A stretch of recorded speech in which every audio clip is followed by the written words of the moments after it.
65, 70, 70. To buy cod and haddock here, you have to be quick. The selling is fast and the fish are carted out as soon as they're auctioned. Buyers come from across the UK.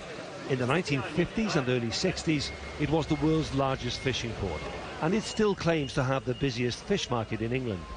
These days, most of the fish are imported from Iceland. What matters is about the things around the business. Our business is just the fish, but it's the rules and regulations around employment, about minimum wage, about pensions, about rights and about access to getting to work, things that are actually the nitty-gritty of the business. Grimsby's docks have seen better days. At one time, they'd be teeming with hundreds of trawlers. Fish processing is still big business. Some specialised companies are not only surviving, but thriving. We've been smoking here in this method for well over 100 years. Brexit was the right thing to do.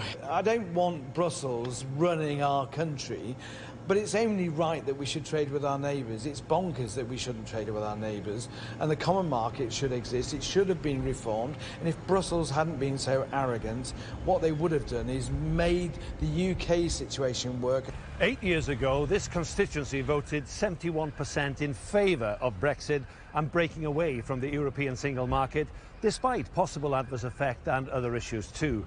In 2019, it voted for the first time in 8 years for a right-wing politician to get Brexit done.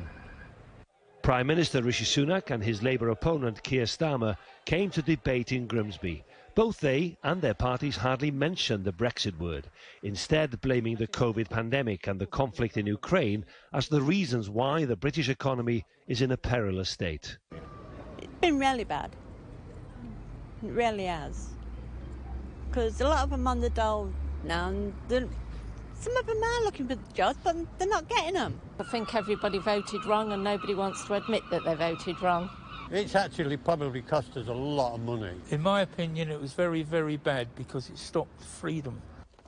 Oliver Freeston was one of the UK's youngest Conservative politicians. Now he's joined a populist right-wing party and is keen to attract votes from the right and the left of British politics because, he says, they have failed the country. They failed to deliver on the benefits that Brexit could have brought, and that's why people in Grimsby and Cleethorpes particularly are so angry about it, because we voted 70% overwhelmingly to leave the European Union, and a lot of people did that based on taking control of our borders. He is confident, but the opposition Labour Party is predicted to regain this seat. The paramount thoughts on people's minds is how much they have in their family budget, but they're also deeply concerned about the state of the NHS and post the pandemic, how we can recover and get more people treated and off waiting lists. Just over half the population voted last time.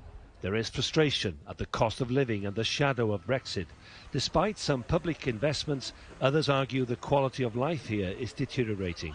They blame mismanagement of the economy, migration and too many empty promises. Politicians in these coastal areas hope they can catch a ballot box full of votes. Iolo Dafydd, CGTN, Grimsby, England.